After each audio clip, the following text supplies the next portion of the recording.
Javni prostor ponavadi dojemamo kot spolno nevtralen, zgrajen na naročilo občine, ki je izbrala najboljšo rešitev za to usposobljenih strokovnjakov in strokovnjakinj. Je možno javni prostor izboljšati in ga narediti privlačnega za vse družbene skupine? Proces se lahko začne tudi z drugega konca. Najprej se razišče, kakšne so potrebe in izkušnje uporabnikov in uporabnic tega javnega prostora. Na podlagi prvega koraka se snuje javni prostor, ki ponuja različne aktivnosti in možne načine uporabe, ki privlačijo različne segmente prebivalstva. Javni prostor mora biti dostopen za vse uporabnike in uporabnice. Občutek varnosti, urejenost, čistoča, prostor za počitek ter zaščita pred soncem ali dežjem pomembno vplivajo na to, ali in kako bodo uporabniki in uporabnice prostor uporabljali oziroma uporabljale. Če se v javnem prostoru ljudje počutijo dobro, če je možna izmenjava in komunikacija, ljudje čutijo večjo pripadnost skupnosti in prostoru. Kvaliteta življenja se na tak način izboljša za vse, posamezniki pa so okrepljeni, ker vedo, da so bili del procesa oblikovanja javnega prostora. Mesta in javne prostore so zgodovinsko oblikovali moški za moške, ob tem pa ni bilo veliko razmisleka glede tega, kako ženske uporabljajo javne prostore in kakšne so njihove potrebe.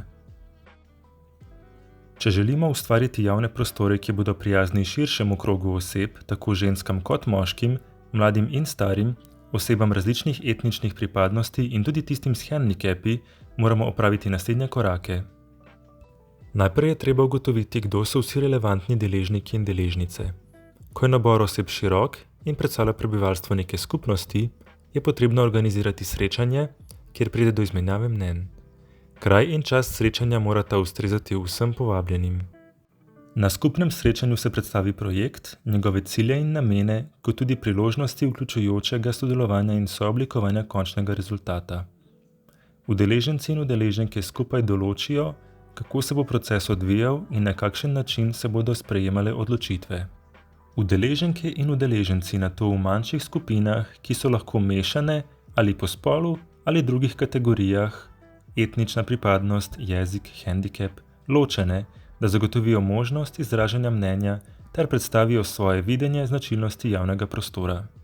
Na podlagi izraženih pogledov, potreb in interesov, ki so ne glede na spol, raso in druge osebne okoliščine enakopravno obravnavani, občina v sodelovanju s strokovnjaki načrtuje najboljše rešitve za souporabo prostora. Ponekod, na primer pri izgradnji urbanih vrtičkov, se lahko v samo izvedbo načrta vključi deležnice in deležnike. Tovrstne rešitve so lahko tudi cenejše. Ko to ni mogoče, se zagotovi spremljanje izvedbe načrta in išče skladnost z želenimi rezultati.